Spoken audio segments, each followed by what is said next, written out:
నమస్కారం సువర్ణ మీడియా ప్రేక్షకులకు స్వాగతం. ఈ మధ్య కాలంలో సోషల్ మీడియాలో ఏ ప్లాట్ఫామ్ తీసుకున్నా కూడా ఎక్కువగా ఒక గురువు గారి గురించే ఎక్కువగా వాదనలు మాటలు ఇవన్నీ మనం చూస్తూనే ఉన్నాం. వారెవరో కాదు, రాధా మనోహర్ దాస్ గారు మనతో పాటు ఉన్నారు. చాలా రకాల డౌట్స్ మనకు ఉన్నాయి, తనతో మాట్లాడి క్లారిఫై చేసుకుందాం, ఇంకా సనాతన ధర్మం యొక్క గొప్పతనం తెలుసుకుందాం. గురువు గారు నమస్తే. నమస్తే గురుగారు. హరే కృష్ణ. హరే కృష్ణ. గురుగారు, ప్రత్యేకంగా ఇప్పుడు మిమ్మల్ని ఎక్కువగా అంటే యూట్యూబ్లో వాటిలో ఎక్కడ చూసినా కానీ మేము అంటే మీ గురించి ఎక్కువ మీరు బయట కన్నా యూట్యూబ్లోనే వీటిలోనే సోషల్ మీడియాలోనే ఎక్కువ కనిపిస్తున్నారు. మీరు యాక్చువల్ బయట ఉంటాను కాబట్టి సోషల్ మీడియాలో కనబడతాను. అదే గురుగారు, అయితే అంటే చూసే ప్రేక్షకులందరూ కూడా అయితే వారందరూ కూడా ఎక్కువగా భావించేది ఏంటంటే ఏదైతే సనాతన ధర్మం ఉందో, అదేవిధంగా ఎవరైతే హిందువులు ఉన్నారో హిందువులందరికీ కూడా బంధువు అని చెప్పని అంటున్నారు. మిమ్మల్ని ప్రత్యేకంగా ఇలాగ పిలుచుకోవడం అనేది జరుగుతుంది. చాలా వరకు మేము అవన్నీ కూడా చూసాము, మీ గురించి విన్నాము. అయితే గురుగారు, కానీ ఇక్కడ మీరు రాధా మనోహర్ దాస్ గారు అంటే గత కొద్ది సంవత్సరాల నుంచి ఏంటంటే ఎక్కువగా వినిపిస్తున్న పేరు ఇది. ఎక్కడ చూసినా కానీ ఈ హిందూ ధర్మం సంబంధించే కానీ లేదంటే ఏదైనా ఇటువంటి చర్యలకు సంబంధించి ఎక్కడ జరిగినా ఏ తప్పు జరిగినా కానీ అక్కడ మీరు కనిపిస్తున్నారో, అక్కడ మీరు మీ గొంతు అనేది వినిపిస్తున్నారు. అది చిన్న గుడి కాదు, పెద్ద గుడి కాదు, పెద్ద పెద్ద దేవస్థానాల వరకు కూడా మీ గొంతు అనేది వినిపించడం జరుగుతుంది. కానీ రాధా మనోహర్ దాస్ గారు ఈ దారిని ఎంచుకోవడానికి కానీ, లేదు అంటే అసలు ఇక్కడికి ఇలా రావడానికి కానీ, లేదంటే ఆయన బయటికి ఇలాగా అందరికీ నలుగురికి తెలియడానికి కానీ మొదలు ఎక్కడ స్థాపించారు, అదేవిధంగా ఎప్పుడు అరంగేట్రం జరిగింది, అదేవిధంగా ఇది ఎప్పుడు మొదలుపెట్టారు అనే విషయం మా అందరికి కూడా ఒకసారి వివరంగా చెప్పండి. మంచి ప్రశ్న. ఏం పేరు మీ పేరు? శ్యామ్. శ్యామ్, చాలా ఆనందం. 92లో అయోధ్యలో రామాలయం పునర్నిర్మించడానికి చలో అయోధ్య పిలిపించారు. దానికంటే ఒక 3 ఏళ్ల ముందు, ఒక 3-4 ఏళ్ల ముందు మాకు సర్వేష్ గారిని ఒక ఆయన పరిచయం అయ్యారు. మేము చిన్న పిల్లలం. వారి యొక్క స్నేహంలో మాకు చాలా విషయాలు తెలిసినాయి. మామూలుగా మనందరి మైండ్ సెట్ ఎలా ఉంటుంది? మనం తిన్నామా, మనం పడుకున్నామా, మనం తిరిగామా, ఆడుకున్నామా, ఏవో ఇవే. కానీ ఇది కాదు.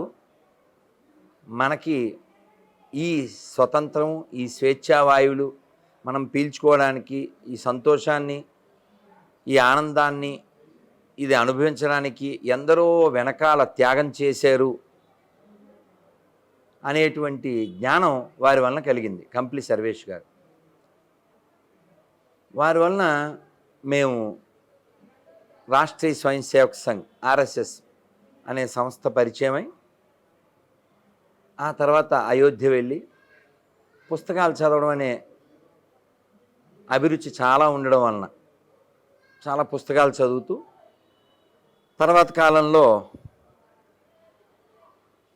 ఈ దేశం కోసం, ధర్మం కోసం మనం సమయం ఇవ్వాలి అని 92లోనే ఇంట్లోంచి బయటకు వచ్చి కొంతకాలం పూర్తి సమయం సంఘకిచ్చి, తర్వాత అయోధ్య వెళ్ళొచ్చి, తర్వాత కొంతకాలం ఇంట్లో ఉన్నప్పటికీ కూడా ఈ పుస్తకాల అభిరుచి ఉండడం వలన చాలా చదువుతూ, ఒక స్నేహితుడు 97లో, ఆయన కూడా మీ రంగంలోనే ఉన్నాడు ఇప్పుడు,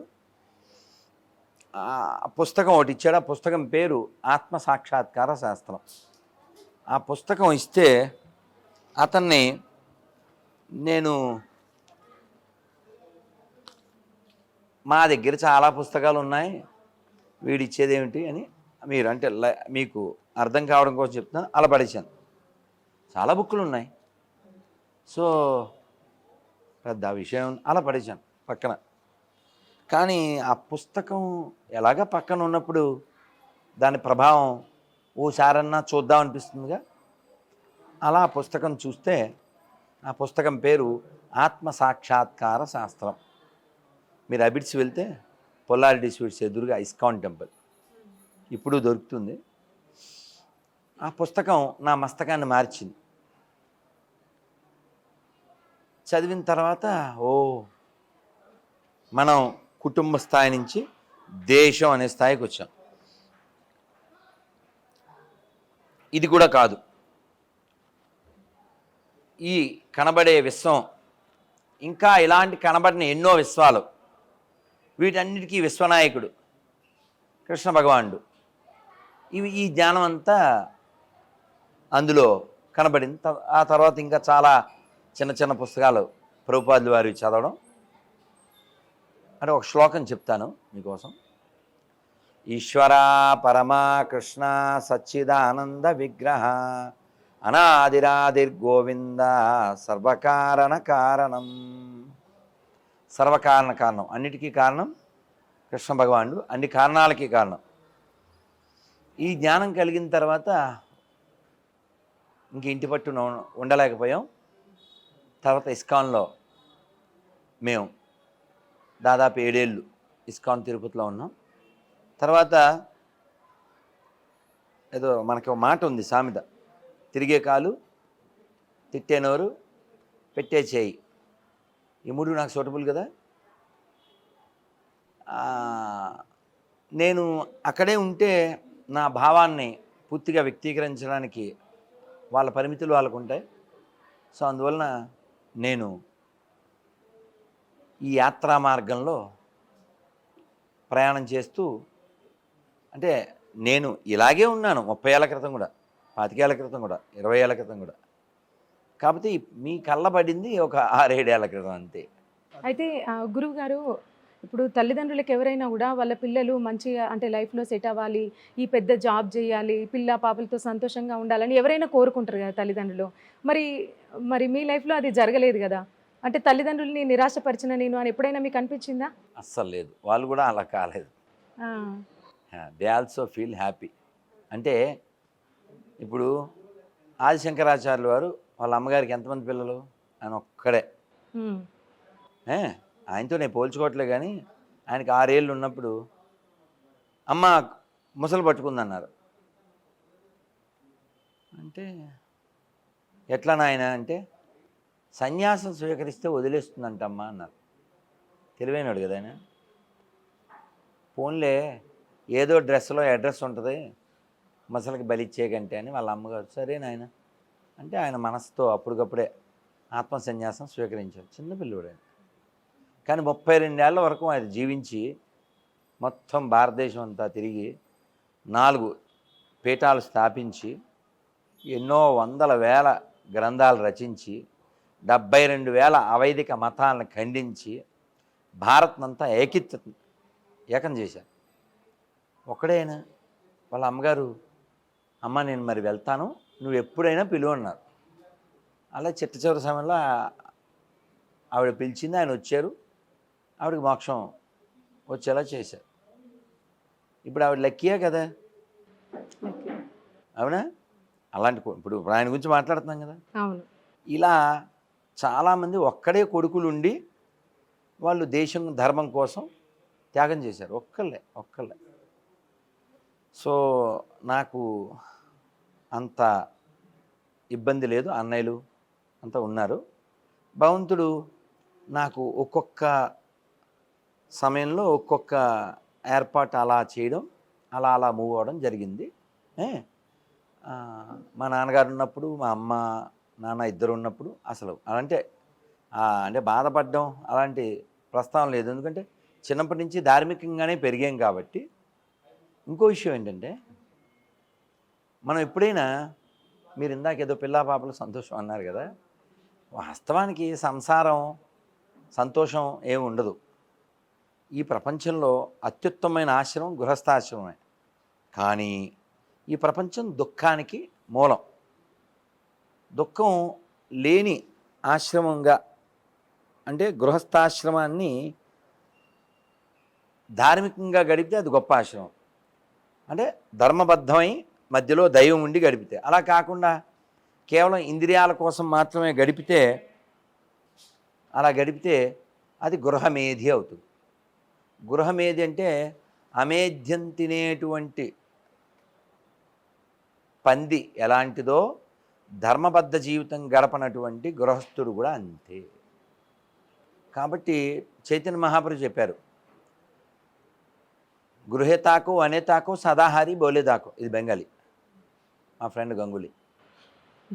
నువ్వు గృహస్థాశ్రమంలో ఉన్నా వనం అడవిలో ఉన్నా ఎప్పుడు హరినామాన్ని జపం చెయ్యి అని చెప్పారు. సో నాకు సాధ్యమైంది, భగవంతుడు ఆ అవకాశం ఇచ్చాడు. అది కాకుండా వాక్కు ఉన్నప్పుడు దాన్ని వినియోగించలేదనుకో, లాగేసుకుంటాడు, వేస్ట్ అయిపోతుంది. నేను మౌనం చేస్తాను తెలుసా మీకు, రోజు చేస్తాను. ఉదయం 10, 11, 12, 1 గంట. ఇవాళ 11 దాటి 12 వరకు మౌనం ఉన్నాను ఇవాళ. ఒక్కోసారి 10 రోజులు 20 రోజులు కూడా ఉంటాను. నెక్స్ట్ టార్గెట్ 4 రోజులు ఉండాలి, ఇంకో నెక్స్ట్ టార్గెట్ 1 ఇయర్ ఉండాలి. మరి మౌనం చేయొచ్చు కదా, ఎందుకు మాట్లాడుతున్నాం? ఇంకోళ్ళు ఎవరన్నా మాట్లాడితే నేను మౌనం చేస్తా. అంటే మీరు అప్పటిదాకా మాట్లాడేదంతా ఇప్పుడే మాట్లాడేస్తున్నారు కదా గురువు గారు. భలే చెప్పావు కదా. కాదమ్మా, ఇప్పుడు స్పందించాలా వద్దా? స్పందించాలి. కొన్ని టాపిక్స్ చెప్తాను నాన్న. ఒక 2 రోజుల క్రితం పిఠాపురంలో ఒక ఆయన పెళ్లి చేయించడానికి వెళ్ళారు, ఒక బ్రాహ్మలు. వెళ్తే ఆయన నెత్తి మీద కవర్ వేయడం, ఆయన మీద పండ్లు వేయడం, నీళ్లు పోయడం. నాకు మీనింగ్ తెలియదు సార్. తెలంగాణలో లత్కోర్ అంటే ఏంటి సార్ ఇంగ్లీష్లో? అందుకే సార్. మరి అలాంటి పని చేసిన ఖండించాలో వద్దా? ఖండించాలి తప్పకుండా. ఆ వీడియో చూస్తేనే చాలా బాధేస్తుంది కదా కదా. ఆయన పాపం ఎంత ఓపికగా ఉన్నాడో. ఆ ప్లేస్లో నేనుంటే అసలు వీడియో అప్పటిదాకా రాదు అసలు. వాడు కవర్ వేసాడు, ఇంకేమైనా జరుగుతుంది. ఎందుకంటే మన యొక్క మంచితనం చాలామంది చేతకాంతనం అనుకుంటున్నారు. అంటే ఆ ఒక్క విషయమే కాదు, రాములు వారి యొక్క రామతీర్థంలో శిరస్సు తీసేశారు. 400 సంవత్సరాల క్రితం ఆలయం కొండ పైన ఉంటే ఆ విగ్రహాన్ని తల తీసేయాలంటే అది హెక్సా బ్లేడ్తో కూడా అవ్వదు. వాడు ఏదో మిషనరీ పట్టుకెళ్తేనే అవుతుంది. అలా చెయ్యాలనే ఆలోచన ఎలా వచ్చింది, ఆ చెయ్యడానికి కావాల్సిన సదుపాయం ఎలా వచ్చింది, అలా చేసిన తర్వాత కూడా ఇప్పటిదాకా 2-3 ఏళ్ళైనా వాడు దొరకకుండా ఎలా ఉన్నాడు, ఇవన్నీ ఎందుకు జరుగుతున్నాయి? ఎవ్వడు అదే మీరు ఆ అర్చకుడు, ఆ పురోహితుడు ఆ పూజ చేయించిన ఆయన వీడియోకి వెనకాల ఓ మంచి పాట వస్తుంది, గమనించారా?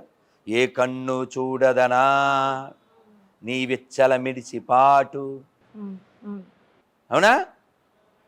ఈ భయం లేకపోవడం వల్ల వాళ్ళు అలా చేస్తున్నారు. అయితే నిన్న ఏదో వేరే ఇంటర్వ్యూలో ఆ విషయం అడిగితే నేను చెప్పా, ఏంటంటే అలా ఎందుకు జరుగుతుంది అంటే కారణాలు 2 ఉన్నాయి. ఒకటి సినిమాల్లో చూడండి, చాలా లేకిగా హేళనగా పౌరోహిత్యం చేసేటప్పుడు మంత్రాలను కూడా, మరి ఇలాంటి పిచ్చి పిచ్చి వేషాలు మిగిలిన మతాల విషయంలో వేస్తున్నారా? ఎందుకు వేయట్లే? రాముల వారి బొమ్మ వాడు ఇష్టం వచ్చినట్టు గీసేస్తాడు. నిన్న ఏదో వచ్చింది ఫేస్బుక్లో, అంబేద్కరు రాముడిని ఏదో లాక్కెళ్ళిపోతున్నట్టు. ఇంకొక అమ్మాయి ఎవరో ఈ జై భీమ్ బ్యాచ్, పేటిఎం బ్యాచ్, ఆ అమ్మాయి ఎవరో ఈ జబ్బ మీద రాముడు కృష్ణుడిని చెట్టు కట్టేసి ఉంటే అంబేద్కరు కొడుతున్నట్టు ఒక టాటూ. అసలు ఈ బలుపు కారణం ఏంటంటారు?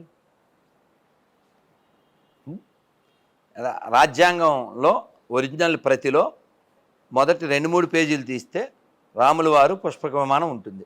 నేను చెప్పలే, మీ సోషల్ మీడియాలో చూడొచ్చు. మన మంత్రి రవిశంకర్ ప్రసాద్ గారు వివరించారు, పిక్చర్ చూపించారు. అంబేద్కరు మరి అలాంటి పిక్చర్ వేయడానికి వీళ్ళు సాహసించారంటే మరి రాజ్యాంగంలో అలాంటి పిక్చర్ ఉండకూడదుగా. రాజ్యాంగంలో ఆ ప్రతిలో ఈ రాముల వారు పుష్పక విమానం ఉంది, శంకరుడు కైలాసం ఉంది, బుద్ధుడు ఉంది. వీళ్ళకి బుద్ధి లేదు, అందుకని మనం మాట్లాడాలి, అందుకని మాట్లాడు. సరే గురుగారు, ఇప్పుడు వరకు మీరు చెప్పారు. ముందు మనం ఇంటర్వ్యూ స్టార్ట్ చేసే ముందు మీరు ఒక మాట చెప్పారు.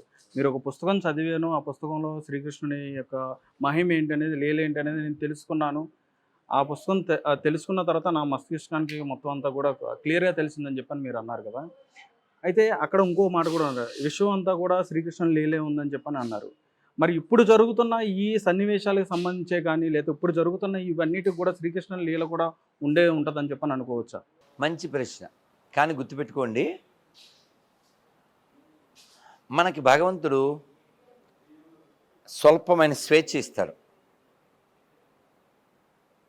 ఈ నీళ్లు నేను తాగచ్చు, మీ మీద పోయొచ్చు. అంటే స్వేచ్ఛ దుర్వినియోగం అంటారు. మీకు ఉదాహరణ చెప్తే బాగుంటుంది. లండన్లో వాక్ చేస్తున్నారు రోడ్డు మీద. ఒక లండన్ పౌరుడు స్టిక్ ఇలా ఇలా ఇలా ఊపుకుంటూ వెళ్తున్నాడు. వెనకాల వచ్చే ఒక Indian, A mister look at back అన్నాడు. వై అన్నాడు. అంటే నీ కర్ర ఇలా ఊగుతుంది అన్నాడు. yes, I have freedom, I'm citizen of London, I can walk as I like అన్నాడు. అంటే ఈయన అన్నాడు, of course you have freedom, but your freedom ends where my nose starts అన్నాడు. అలా మనం స్పందించవలసిన సందర్భంలో స్పందించలేదనుకోండి, వాడు ముక్కు మీద కొడతాడు, మూతి మీద కొడతాడు, ఇంకోటి కూడా కొడతాడు. ఇప్పుడు మన దేశాన్ని ఆక్రమించారు మొఘళ్ళు, తురుష్కులు, హూనులు, శకులు, బ్రిటిష్ వాళ్ళు, డచ్ వాళ్ళు, పిచ్చోళ్ళు అందరూ దీన్ని దోచుకున్నారు. లండన్ నగరం నిర్మితమైందే మన డబ్బులతో. కానీ మన దురదృష్టం ఏంటంటే ఆ దొంగ వాళ్ళను కూడా మనం హీరోలను చేసాం. మీరు మొన్న మేము రామచంద్రపురం వైపు వెళ్ళాం, అనపత్తి అటువైపు పెద్ద పెద్ద సర్దార్ కాటన్ విగ్రహాలు పెట్టారు. చాగంటి కోటేశ్వరరావు గారు కూడా సర్దార్ కాటన్ గురించి చెప్పారు. చాలామంది గోదావరి తీరంలో బ్రాహ్మణులు కూడా ఆయన పేరు సంకల్పంలో చెప్తూ ఉంటారు. అంటే ఆ ఆనకట్ట కట్టాడు అని గౌరవంతో. ఆయన ఏమన్నా మన మతస్థుడా, మన కులస్థుడా, మన ప్రాంతం వాడా, మన భాష వాడా, చాలా గ్లోరిఫై చేశారు. అంటే మనకి వాళ్ళు చేసిన మంచి చూస్తున్నాం మనం. అంటే వాళ్ళు మన డబ్బులతోనే కట్టారు ఆనకట్ట. ఆ తర్వాత ఇక్కడి నుంచి ఆ ధాన్యాలు, వస్తువులు ఎత్తుకెళ్ళడానికే బ్రిడ్జిలు అవి వాడారు, రైలు పట్టాలు అవి వేశారు. సరే, అయినా కూడా మనం మంచి చూసాం. దురదృష్టం ఏంటంటే ఆయనకున్న విగ్రహాలు ఆ గుర్రాల మీద అన్నం పెట్టిన డొక్కా సీతమ్మకి లేవు. మన వాళ్ళు మంచిదే, తెరీసాకు ఉంది. సేవ పేరుతో లక్షల మందిని మతం మార్చిన తెరీసాకు ఉంది. మన ఎవరో ఫేస్బుక్లో కామెంట్ పెట్టారు, తెరీసాకి కమిటీ ఉంది, అందుకే సెయింట్ హుడ్ వచ్చింది. డొక్కా సీతమ్మ గారికి ఏం కమిటీ లేదు, కమిట్మెంట్ తప్ప, అందుకని ఆవిడకి అవార్డులు రాలేదు. అంటే మనకు అసలు చాగంటి గారు చాలాసార్లు చెప్పారు, మనకి కమిటీలు వేయడం, కమిటీలు వేసి సేవ చేయడం అలాంటి లక్షణాలు లేవు. అన్నం పెట్టడం అంతే. వాడి శత్రువైనా రాముల వారి వంశంలో గంగని తీసుకొచ్చిన ఆయన ఒక ఆయన ఉన్నారు. ఎవరు ఇక్కడ మిషన్, ఒక పథకం ఏంటిది, కాకతీయ మిషన్. ఇంకోటి కూడా ఉంది, భగీరథ మిషన్. మిషన్ భగీరథ. భగీరథ ఎందుకు పెట్టారు? కాకతీయ ఏమో చెరువుల కోసం, భగీరథ ఏమో వాటర్ స్టోర్, గంగ. అవునా? గంగని తీసుకొచ్చాడు. ఈ భగీరథుడు మరి చాలా గొప్ప రాజు కదా, రఘువంశంలో రాజు. కానీ ఆయన సన్యాసం స్వీకరించి ఎవరినెవరినైతే ఓడించాడో వాళ్ళ ఇంటికి వెళ్ళాడు. ఎలా ఉంటుంది సార్ అవమానం? వాళ్ళు తిట్టాలంటారా? ఓ చూపు చూస్తే చచ్చిపో. మరి సన్యాసం స్వీకరించాక శత్రువు ఇంటికి కూడా వెళ్ళాలి, చేయి చాచాలి. ఎందుకని చెప్పండి? అహం తొక్కేయడానికి. మీరు చూడండి ఎప్పుడైనా, అంటే ఇప్పుడు తగ్గింది. ఓ 30 ఏళ్ల క్రితం ఒక చెంబు, దానికి ఒక పసుపు గుడ్డ, చెప్పులు లేకుండా ఫ్యామిలీ అంతా మేము తిరుపతి వెళ్తున్నామండి అని భిక్షాటన చేసేవాడు. అతను బిగ్ షాట్, కానీ భిక్షాటన చేసేవాడు. ఎందుకని? డబ్బులు లేకనా? ఆయన రోడ్డు మీద నడిచి వెళ్ళక్కర్లేదు, విమానంలో కూడా వెళ్ళగలడు, అయినా భిక్షాటన చేస్తాడు. ఎందుకంటావు? మొక్కుకుంటారు మేము భిక్షాటన చేసి వస్తామని. భిక్షాటన ఎందుకు చేయాలి? అహం చంపడానికి. మనందరిలో అహంకారం ఉంది, అహంకారం చంపడానికి. అదే పెద్ద ప్రమాదం. అందుకే పాట ఉంది ఘంటసాల గారు, కోటికి పడగెత్తిన ధనవంతుడు కూటి కోసం తలపడే నిర్భాగ్యుడు నీ గుడి ముంగిట సామాన్యుడు. అందుకని భగవంతుడి ముందు మనమంతా సమానం అనేటువంటి అందరూ ఆ భావాన్ని పొందాలని ఈ విధమైన వినయంతో కూడి మన వాళ్ళు ముందుకెళ్ళారు. మీరు అడిగిన ప్రశ్న అన్నీ లీలలే అంటే ఇదిగో దుర్వినియోగం చేసినట్టు అవుతుంది. మనకి బాధ్యత ఉందిగా, మన బాధ్యత ఉందిగా. ఇప్పుడు మన పిల్లోడే ఉన్నాడు. మీకు ఒక చిన్న కథ చెప్పనా, అంటే మీకు పట్టుకుంటారని. నలుగురు గురుకులం నుంచి ఇంటికి వెళ్ళిపోతున్నారు, రిటర్న్ వెళ్ళిపోతుంటే వాళ్ళు నలుగురు మూటలు తెచ్చుకున్నారు. ఏం మూటలు? భోజనం. దారిలో మరి తినాలి కదా, అయితే నడిచి వెళ్ళడమే కదా. ఈ నలుగురు ఓ సాయంకాలం అయింది, ఇంకా ఒక చెరువు కనపడింది. ఒరే నువ్వు కాపలా ఉండు, మేము స్నానం చేసి వస్తాం అని ముగ్గురు ఆ 4 మూటలు వాడి దగ్గర పెట్టి వెళ్ళారు. వాళ్ళు స్నానం చేసి వచ్చే లోపల వీడు ఆకలేస్తుంది, ఆడి మూట తినేశాడు. సరే, రెండో మూట కూడా తినేశాడు, 3 కూడా తినేశాడు, 4 తినేశాడు. అంటే ఇప్పుడు నడిచి నడిచి వచ్చిన వాళ్ళు పొద్దున్నుంచి స్నానం చేశాక ఆకలి ఎలా ఉంటుందండి? కరకరలాడిపోద్దా? ఇక్కడ చూస్తే మన కోట శ్రీనివాసరావు చెప్తాడు, ఏంటి నా బట్ట ఓన్లీ బట్ట ఉంది అంటే పూర్వం మూట కట్టుకునేవారు తెలుసుగా వస్తానులో. వీళ్ళకి ఆల్రెడీ ఆకలి ఉంది, కోపం కూడా వస్తుంది కదా. ఏంట్రా 4 అంటే ఆకలి వేసింది అందుకని తినేసాను, క్షమించండి రా, ఏమనుకో అని ఏదన్నా కొంచెం అలా బతిమాలు ఉంటే వాళ్ళు సర్లే అని ఏదో నీళ్ళు తాగి వెళ్ళిపోతారు. వీడు తిన్నది కాకుండా ఏంట్రా ఎవడు తింటే ఏంటి, అహం వైశ్వానరో బొత్త ప్రాణ దేహమాశ్రిత, నేను తింటే మీరు తిన్నట్టే. బీపీ వద్దారా అది చెప్పండి, మండిద్దా మనదా? శ్లోకాలు కూడా చెప్తావు నువ్వు ఇప్పుడు, తినేసింది కాక మళ్ళీ ఉపన్యాసమా?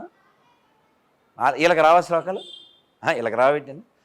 నేను తింటే మీరు తిన్నట్టే, అహం వైశ్వానరో బొత్త ప్రాణ దేహమాశ్రిత అని చెప్పాడు. వాళ్ళకు కూడా శ్లోకాలు వచ్చిగా దగ్గరలో అటు ఇటు చూశారు. 3 కర్రలు తీసుకుని వాళ్ళు ముగ్గురు ఒకే శ్లోకం చెప్పారు. నైనం చందంతి శస్త్రాని నైనం దహతి పావక నచైనం క్లేదయంతాప్యో నశోచతి మారుత. అంటే ఏంటి? నశోషతి మారుత అంటే ఏంటి? ఆత్మ అగ్ని చేత కాల్చబడదు, నీటి చేత తడుపబడదు. నువ్వు ఆత్మవు కదా, నేను తింటే నువ్వు తిన్నట్టే కదా, ఆత్మ చచ్చిపోదు. వీడు ఉపన్యాసం ఇచ్చాడుగా, అందుకని వాడిని బాధేశారు. అంటే కాళిదాస్ కవిత్వం కొంత, నా పైత్యం కొంత, అలా ఉండకూడదుగా. అందుకని ప్రాక్టికల్గా ఉండాలి. భగవంతుడు మనకి ఇచ్చినటువంటి స్వల్పమైనటువంటి ఆ స్వేచ్ఛని సద్వినియోగం చేసి, ఏమండి ఇప్పుడు కృష్ణుడు దేవుడు పుట్టడంతోనే ప్రూవ్ చేసుకున్నాడు. అయినా కూడా కొన్ని activities as a human being చేసాడా? మాట్లాడడానికి వెళ్ళాడా? గొడవ అయింది కదండి. ఇక్కడే కూర్చుని కౌరువులు వేసేయచ్చు కదా. డ్రైవింగ్ పని చేయడం, ఆ రోజు ఆ గుర్రాలను కడగడం, వాటికి తిండి పెట్టడం, అవసరమా? అంటే మనం చేయవలసిన కనీస కర్తవ్యం మనం చెయ్యాలి. చెప్పారు కదా అదే పాటలో, కర్తవ్యము నీ వంతు కాపాడుట నా వంతు. కాబట్టి మన పని మనం చేయాలి, ప్రశ్నించాలి. ప్రశ్నించకపోతే ఎలాగా? అదే గురువుగారు. అయితే ఇక్కడ చాలామంది ఆ విమర్శ కూడా నడుస్తుంది. అది ఎలా అంటే, అది లేకపోతే అనుకోవాలి. అదే గురువుగారు, ఇంట గెలిచి రచ్చ గెలవాలి అని చెప్పని అంటారు కదా పెద్దలు ఎప్పటి నుంచో. అయితే ఇప్పుడు మీరు అన్నట్టుగానే మన సనాతన ధర్మంలో మనకు సంబంధించిన ఏదైతే హిందుత్వం ఉందో దానిని మనతో పాటు ఎవరైతే ఉన్నారో, ఇప్పుడు మీరు చెప్పినట్టుగానే ఎవరైతే ఉన్నారో వారందరూ కూడా సక్రమంగా ఉన్నారు అని చెప్పని మీరు భావిస్తున్నారా? మన బంగారం బాగుంటే ఎవరినో మనం అనక్కర్లేదుగా. మరి ఇక్కడ మన బంగారమే బాగాలేదు కదా గురుగారు. దాని సరి బంగారం బాగోకుండానే మనం ఇతరులను కూడా విమర్శిస్తున్నాం. కాదు అసలు ఇతరులు ఎవరున్నారు చెప్పు. ఇతర మతస్థులు కూడా ఒకరు చూపించు. ఇప్పుడు మన రాంబాబు ఇతరుడా, కాదు సతీష్ గురుగారు. ఇతరులా? ఇప్పుడు మన దాంట్లో వచ్చేటప్పటికి నువ్వు చెప్పు, నువ్వెవరు? మన మతాన్ని పూజిద్దాం. నువ్వెవరు? మన మతాన్ని కాదు నువ్వెవరు? నేను హూ ఆర్ యు అని అడిగాను. నువ్వెవరు? నేను ఒక మనిషిని. ఇప్పుడు నీ ఆక్యుపేషన్ ఏంటి, నీ వృత్తి? వృత్తి వచ్చేటప్పటికి ఒక మీడియా. జాబ్ కదా కదా. అలా నువ్వు ఎవరినైతే ఇతరులు అంటున్నావో వాడు ఇతరులుగా భావించబడుతున్నాడు. ఇప్పుడు నేను ఎక్కడైతే రియాక్ట్ అవుతున్నానో దేనికి రియాక్ట్ అవుతున్నాను? ఇప్పుడు ప్లాస్టిక్ సామాన్లు మీ ఇంటికి వచ్చినాయి అనుకో, కొనడం కొనకపోవడం ఎవడిష్టం? మన ఇష్టం అది. కొనలేదు అనుకోండి, వాడు నోరు జారాడు అనుకోండి, అప్పుడు ఈ సెల్ఫీ స్టిక్ వాడచ్చా, వాడి మీద వాడకూడదా? సెల్ఫ్ రెస్పెక్ట్ కోసం. కొనకపోతే వాడు వాక్కూడదు కదా, నోరు జాగ్రత్త. నేను చేజారత అంతే. ఇప్పుడు కూడా ఇప్పుడు ఈ దేశానికి క్రైస్తవానికి ఇస్లాంకి ఏ సంబంధం లేదు. సో పోని నీకు నచ్చింది, డబ్బా కొట్టావు, కొడితే కొట్టు, ఇళ్ళ దగ్గరికి వచ్చి కొడితే. నిన్న ఒక పోస్ట్ ఉంది, ఆ సెల్లో ఉందిలే, పెద్ద ఆంజనేయ స్వామి విగ్రహం, తూర్పుగోదావరి జిల్లా, దాని ఎదురుగా ఈ శవార్త పెద్ద ఫ్లెక్సీ, ఆంజనేయ స్వామి గుడి గోడ మీద ఒక పోస్టర్ అంటించేయడం, రాముల వారి గుడిలో కరెంటు తీసుకుని రాముల వారి గుడి ముందే ఈ ఎండిపోయిన శవానికి ఈడు పేదన.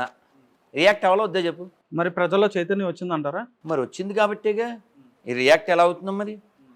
ఇప్పుడు ఎక్కడ చూసినా కానీ మీరు కనిపిస్తున్నారు, ఎక్కడ చూసినా మీరు మాట్లాడుతున్నారు. ఇప్పుడు మీరు అన్నట్టుగానే ఎక్కడైతే మొబైల్లో చూసారో, మీరు ఎక్కడైతే సన్నివేశాలు జరుగుతుందో దాని మీద మీరు రియాక్ట్ అయ్యి మీరు మాట్లాడడం జరుగుతుంది. కానీ అక్కడ చుట్టుపక్కల ఉన్న ప్రజలు ఎందుకు మాట్లాడలేకపోతున్నారు? కొంత నానా ఇప్పుడు అందరూ ఒకలా ఉంటారా? అందరికీ ఒకే ఫోర్స్ ఒకలాగే ఉంటుందా? ఉండదు కదా. ఇప్పుడు నిన్నగాక మొన్న రాత్రి ఒక ఫోన్ వచ్చింది హైదరాబాద్ జిల్లా, గురుగారు మీకు చాలా ధన్యవాదాలు అన్నాడు. ఏం నాయన అన్న, మీ వలన మా ఊళ్ళో గొర్రెలు లేకుండా పోయారు, 17 గొర్రెలు ఉండేవి, వాళ్ళకి మీ వీడియోలు చూపించాను. ఎందుకని వారిని గొర్రెలు అంటున్నారు? నేను అనలేదు బాబు. మళ్ళీ ఈ ప్రశ్న విని విని బోర్ అయిపోతున్నాను. ఏం పేరు దగ్గర నుంచి ఎక్కువగా వినిపిస్తూ ఉంటుంది. ఫేమస్ అయ్యింది నాన్న. ఇప్పుడు ఉదాహరణకి కారు అనేది ఎప్పుడు పుట్టింది? కారు పుట్టి ఒక 200 ఏళ్ళు అయిందా? కానీ ఇక్కడ ఓ పార్టీ దాన్ని వాడింది 20 ఏళ్ళ నుంచి, అలా ఫేమస్ అయింది. కారు లేదా అంతకుముందు? అంటే ఆ పార్టీ లేకముందు కారు లేదే ఏంటి? ఆ పార్టీ కారు గుర్తుగా పెట్టుకుంది. అలా ఈ గొర్రె పదం నా వల్ల ఫేమస్ అవ్వచ్చు, కానీ అది పాపం ఎప్పటి నుంచో. ఇప్పుడు మిమ్మల్ని ఏమని పిలవాలి హోల్సేల్గా? మిమ్మల్ని అందరినీ మీడియా టీం హట్ అవుతారా ఏంటి? ఇప్పుడు మీడియా, ఇప్పుడు నీ పేరు మర్చిపోయాను, నీ పేరు మర్చిపోయా, ఆయన పేరు మర్చిపోయాను. ఒరే మొన్న వచ్చారు రెడ్డి వాళ్ళు, ఎవరు ఆ మీడియా వాళ్ళు అనొచ్చుగా, అట్టవరుగా. అలా మిమ్మల్ని మీడియా వాళ్ళని మీరు ఎలా భావిస్తున్నారో వాళ్ళని గొర్రెలని వాళ్ళే భావించబడి వాళ్ళు గాడ్ అనుకునే ఆయన అడ్రస్ చేశారు. ఏమని? కొంచెం వాళ్ళ భాషలో చెప్పనా? కాదు నాన్న, నా భాష కాదు, మీరు మీడియా వాళ్ళని మీరే చెప్పుకున్నారు, నేను కాదు కదా. అలా నేను తప్పిపోయిన గొర్రె పిల్లల కొరకే వచ్చి తిని. సో దే కన్సిడర్, నేను కాదు. కాబట్టి అసలు నా పదం కాదు అది. అయితే గురువుగారు, అంటే మన గ్రంథాలు కానీ మన శాసనాలు కానీ ఏం చెప్పలేదు కదా పరమతాన్ని మనం దూషించొద్దు. అసలు పరమతాలు లేవుగా. కరెక్టే గురుగారు. అంటే చాలా మంది ఇప్పుడు మీరు సరే ఇప్పుడు ఆ మాట చెప్దాం. మీ ఇంటికి వచ్చి ఎవడో ఒకడు చెత్త బొట్టు నిండా చెత్త ఉంది, అది మీ ఇంటి గుమ్మ ముందు వేసాడు, ఇప్పుడు ఎలా రియాక్ట్ అయితే బాగుంటుంది అంటావు? అన్నం తినే ఓ వ్యక్తిలా నువ్వు బీపీ లేస్తుంది, లేస్తేనే నువ్వు బ్లడ్ నీకు హెడ్ ఉన్నట్టు, లేకపోతే మూసి వాటర్ ఉన్నట్టు, సేమ్ అంతే అంతే. వాళ్ళు కొలిచే దేవుణ్ణి మీరు వాడు ఎవడైతే నాకెందుకు, అంతేనా? వాడు ఎవరినైనా కొలవమను, కానీ వాడే కరెక్టు, వాడే గాడ్డు అన్నప్పుడే రైట్ ద రాడ్ అనాల్సి వస్తుంది. మీ నాన్నగారు ఎవరు నాకు తెలియదు, మీరు అరగంట చెప్పండి మీ నాన్నగారి గురించి, వింటాం. సరే బోర్ కొట్టినా వింటాం. మీరు మీ నాన్నగారి గురించి చెప్తూ, ఏం పేరు నాన్న? శ్యాము, మా నాన్నతో పోలితే వీళ్ళ నాన్న వేస్ట్ అని మొదలెట్టావు అనుకో, ఇప్పుడు నువ్వు చెప్పినట్టు బీపీలు వేస్తున్నా లేదా? అంతే. ఇప్పుడు వాళ్ళు 2 చెక్కల మీద ఒక 3 మేకులు కొట్టిన ఒక ఎండిపోయిన శవాన్ని గాడ్ అని అనుకుంటున్నారు. లెట్ దెమ్, మాకే అబ్జెక్షన్ లేదు. కానీ ఇళ్ళ దగ్గరికి వచ్చి మావోడే బాసు, నమ్ముకపోతే లాసు అన్నారు అనుకోండి, అప్పుడు రైట్ ద రాడ్ అనాల్సి వస్తుంది. అందుకని అమ్మా మనం రియాక్ట్ అవుతున్నాను నాన్న అంతే, మనం రియాక్ట్ అవుతున్నాం అంతే. చాలామంది ఇంకోటి ఏంటంటే దురదృష్టం, అసలు బైబిలు ఖురాను భౌతికత ఎవడు చదవడు, ఇంక్లూడింగ్ యూ, జీరోస్. చివరికి పాస్టర్లు కూడా అంతా. పోనీ అడుగుదాం, ఎవరైనా ఫోన్ చేయనా, గోరికి ఎవరికైనా ఫోన్ చేయనా? అవును, అంటే పాస్టర్స్ ని మీరు ఒక 26 ప్రశ్నలు అదే తీసా ఇద్దామని. 13కి సమాధానం చెప్పినా నేను ఒక ₹1,00,00,000 ఇస్తా అని మీరు అన్నారు కదా. 13 3 చెప్పమని చూద్దాం. అదే అంటే ఆ ప్రశ్నలు ఏంటివి అని. అందుకే తల్లి ఇస్తున్నాను రా. అంటే మీరు అన్నట్టుగానే మీరు ఎలా అయితే 26 ప్రశ్నలు అడుగుతున్నారో అలాగే. ఒరే అన్న రమేష్ గారు, ఇది మంచి పాయింట్. శ్యామ్ ఒరే చెప్పరా, నువ్వు బాగా అడుగు దా. ఇప్పుడు మళ్ళీ right the rod with oil దా. అదే గురుగారు, మీరు ఎవరినైతే అడిగారో విజయ్ ప్రసాద్ గారు అని చెప్పని ఆయన 15 ప్రశ్నలు సమాధానం చెప్పండి అని చెప్పని ఆయన అడిగారు. కానీ ఒక ప్రశ్న చెప్పనా, మీరు ఎలిజిబిలిటీ కాదా అని చెప్పని ఒక్కొక్క ప్రశ్నకి సమాధానం చెప్పండి అని చెప్పాను. ఇప్పుడు 26లో 13 చెప్పమన్నాను, మొత్తం అన్నీ చెప్పేస్తాను డైరెక్ట్ ఠటాక్ అని నాకు ఫోన్ చేశాడు. ఇక్కడ రమేష్ గారి ఇంట్లో ఉన్నప్పుడే, ఆ రోజు ప్రయాణం కూడా. ఒక్కటి చెప్పండి శాంపిల్ కన్నా, ఒక్కడికి కూడా చెప్పలేదు ఎంతవరకు. ఇప్పుడు 3 నెలలు అయింది, 4 నెలల్లో. పోనీ ఆ టాపిక్ పక్కన పెడదాం. నువ్వు 15 క్వశ్చన్లు అన్నావు కదా. ఇగో ఇక్కడ హనుమంతుడు, రాముడు, అమ్మవారు, శివుడు ముందు చెప్తున్నా, ఎవ్వడో nobody have right to question Hindus. ఎందుకు చెప్పనా, ఇప్పుడు ఒక సిల్వర్ షాప్ ఆయన వచ్చారు కదా, గోల్డ్ జ్యువెలర్స్, ఆయన షాప్ పెట్టుకుని బోర్డు పెట్టుకుని వాళ్ళ జ్యువెలర్స్ అమ్ముతున్నాడు. నువ్వు రోడ్డు మీద వెళ్తున్నావు, నీకేమన్నా రైట్ ఉందా ఆయన క్వశ్చన్ చేయడానికి? ఎందుకు అమ్ముతున్నావు, గ్రాము 300 3000 ఎందుకు? అలా క్వశ్చన్ ఏం లేదు కదా. డిమార్ట్ వాళ్ళని క్వశ్చన్ చేస్తావా? చెయ్యం. రిలయన్స్ స్మార్ట్ వాళ్ళని ఏం చేస్తావా?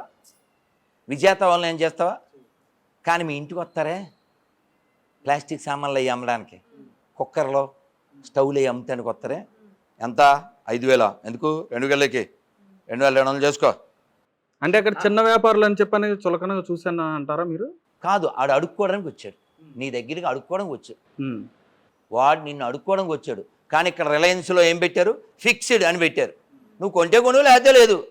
నేను చెప్తున్నాను, స్ట్రాంగ్గా చెప్తున్నాను, నేను నమ్మే రాముడిని, కృష్ణుని, అమ్మవారిని, శివుడిని, నువ్వు నమ్మినా నమ్మపోయినా పర్వాలేదు. ఈ ఒక్క మాట చెప్పమన్నాను, మేము నమ్మే అల్లాని యేసుని నమ్మపోయినా పర్లేదని. మొత్తం దరిద్రం వదిలిపోతుంది ప్రపంచానికి. చెప్పమని చూద్దాం. మన హిందూ ధర్మంలోనే ఇటువంటి చర్యలు చేసేవాళ్ళు ఎవరూ లేరని చెప్పని మీరు భావిస్తారా? అంటే ఇటువంటి ఇప్పుడు చాలా మంది ఏంటంటే మేము పూజ చేస్తాం, ఆ పూజ చేస్తాం, ఈ దేవుడు చేయాలి, ఆ దేవుడు చేయాలని చెప్పని ప్రజల దగ్గర నుంచి చాలా వరకు డబ్బు తీసుకుని అటువంటి వారిని మోసం చేస్తున్న వాళ్ళు లేరని చెప్పని. మోసం చేసిన తన్నండి, ఏం చెప్పాను, తన్నండి అని చెప్పా. ఎందుకంటే ఇప్పుడున్న సమాజంలో చాలా మంది మీరు అన్నట్టుగా ఎవరైతే మీరు వాళ్ళని ఎవరినైతే గొర్రెలు అని చెప్పని అంటున్నారో, ఇటువైపు మనం కాదయ్యా. ఇప్పుడు ఏదైనా ఇవ్వాలనుకో, ఇలా ఇస్తే కొంచెం హట్ అవుతాడు కదా, లెఫ్ట్ హ్యాండ్తో ఇస్తే. కుడి చేయి లేనప్పుడు ఎడం చేత్తో ఇవ్వచ్చు. ఎవరో ఈ జొమాటో స్విగ్గీలో ఒక అమ్మాయి, అది వీడియో వచ్చింది, ఇలా ఇస్తే opposite person don't have manners అన్నాడు. అంటే పాప మా అమ్మాయికి కుడి చేయి బాగుండదు, ఇలా ఇస్తుంది. పాపం వెంటనే అతను సారీ చెప్తాడు అనుకోండి. అలాగా తప్పు ఎక్కడున్నా మనం ఖండిస్తాం, అందులో ఏం సందేహం లేదు. మన హుండీ ఉంది, ఇక్కడ హుండీ పెట్టారు, హుండీలో వేయచ్చు వేయక్కర్లేదు, నీకు ఆప్షన్ ఉంది. నేనేం చెప్తాను తెలుసా, దాదాపు 6-7 ఏళ్ళ నుంచి చెప్తున్నా, సే నో టు హుండీ. స్టిక్కర్లు కూడా అంటించాం మేము. ఇక్కడ హైదరాబాద్లో పివి నరసింహారావు గారి సమాధి దగ్గర స్టిక్కర్లు రిలీజ్ కూడా చేసాం, అంటించాం కూడా. హుండీల్లో డబ్బులు వేయద్దు అని చెప్తాను నేను. ఎవడైనా పాస్టర్ని చెప్పండి, దశంభాగాలు ఇవ్వక్కర్లేదని చెప్పండి, మొత్తం వ్యవస్థ అంతా సెట్ అయిపోద్ది. ఎందుకు ఛాలెంజ్ చేస్తున్నావు, ఎందుకు మాట్లాడుతున్నావు అంటే, వాళ్ళు ఇళ్ళ దగ్గరికి వచ్చి మాది ఒకటే కరెక్ట్ అన్నప్పుడు ఇంత రియాక్షన్ వస్తుంది అంతే. మీ నాన్న గురించి మంచోడని చెప్పని వింటానే ఉంటాం. నువ్వు ఈ ఎండిపోయిన శవం నిజమైన దేవుడు, మీరు బొమ్మలను పూజిస్తున్నారు, మీరు రాళ్ళను పూజిస్తున్నారు. మళ్ళీ ఆడి పేరు రాంబాబు అనే పేరు లేకపోతే ఆ చవటకి కూడి దొరకదు. సత్యబాబు, సతీష్ అని పేరు, సాంబశివ అనే పేరు సంతకం పెట్టకపోతే ఆడికి అన్నం దొరకదు. వాడు వాడుకునేదేమో రాముడి పేరు శివుడి పేరు, వాడు విమర్శించేది రాముడిని శివుణ్ణి. సర్టిఫికెట్లో హిందూ, ఆడేదో పెద్ద బ్రిటిష్ వాడు వాళ్ళ ఇంటికి వస్తే పుట్టినట్టు బిల్డప్.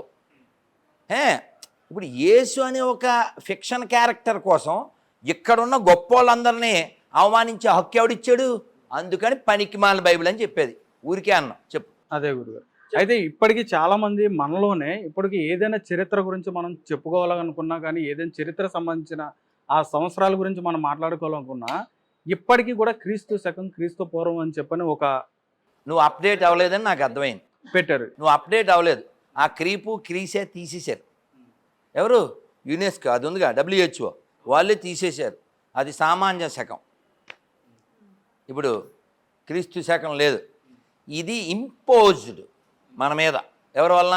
ఈ బ్రిటిష్ వాళ్ళ వలన. ఈ భాష కావచ్చు, లేదా ఈ వేషధారణలు కావచ్చు, ఇవన్నీ మన మీద ఇంపోజ్డ్, మన మీద రుద్దబడ్డాయి. వాళ్ళు మన సొమ్మెత్తుకెళ్ళిపోయి మన మీద దుమ్ము కొట్టారు. వాళ్ళది ఏదో చరిత్ర ఉంది అనుకోకండి. ప్రపంచంలో ఎవరికైనా లాంగెస్ట్ ఎవిడెన్స్ ఉందంటే అది మనకి మాత్రమే. చెక్ చేయి చరిత్రలో. విశ్వం మొత్తం కూడా ఇప్పుడు హిందుత్వం ఉందని చెప్పని అనుకోవచ్చా? అనుకోవచ్చండి. కొట్టి చూడు ఒకసారి, నెట్లో కొట్టు. The old. ఈ మతాలన్నీ కూడా ఎందుకని పుట్టుకొచ్చినాయి అంటారు? ఇది మంచి ప్రశ్న. ఎందుకంటే ఇప్పుడు ఒక మీడియాలో పనిచేసే వాళ్ళు ఇంకో మీడియాలోకి వెళ్తున్నారు. ఎందుకు వెళ్తున్నారు అంటే ఏదో శాలరీ కావచ్చు, లేకపోతే ఎక్కడ ఇబ్బంది కావచ్చు, ఇంకోటి వాటి రిట్మెంట్. అవునా? ఈ కొత్త మతాలు ఎప్పుడు పుడతాయి? ఈ నియమాలు అవి పాటించలేనప్పుడు. ఉదాహరణకి ఇప్పుడు మనం ఎవరం చెప్పులు వేసుకోలే. ఎందుకని? ఎక్కడున్నాం? గుళ్ళో ఎక్కడున్నావురా? తిప్పు, హనుమంతుని చూపించము. ఎక్కడున్నా? గుళ్ళో ఉన్నాం కదా. అవునా? అది ఈ నియమం చర్చిలో ఉంటుందా? ఉండదు. మీరు స్నానం చేసే వచ్చారు, నేను స్నానం చేసే వచ్చాను. అందరూ స్నానం చేస్తేనే గుళ్ళోకి వస్తాం మనం. ఏంటి? ఎంత చదువు లేనోడు కూడా చెప్పులు వదిలేసే వస్తాడు, ఎంత చదువు లేనోడు కూడా.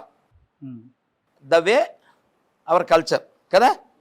అది వాళ్ళకైతే ఏంటి? అసలు స్థానం సంబంధంలే. అవునా? అలాగే మనకి బోల్డ్ పండగలు. ఉగాది ఎప్పుడు వెళ్ళిందండి? ఎన్నో తారీఖు? 8వ తారీఖు. 8 ఈ నెల 8. మళ్ళీ 5 రోజుల్లో మళ్ళీ శ్రీరామనవమి, మళ్ళీ రేపు హనుమాన్ జయంతి. అంటే వితిన్ 10 days 15 daysలో 3 పండుగలు వచ్చినాయి. 15 daysలో మనకు 3 పండుగలు. పాపం వాళ్ళకి ఒక్క పండగ సంవత్సరానికి. అవునా?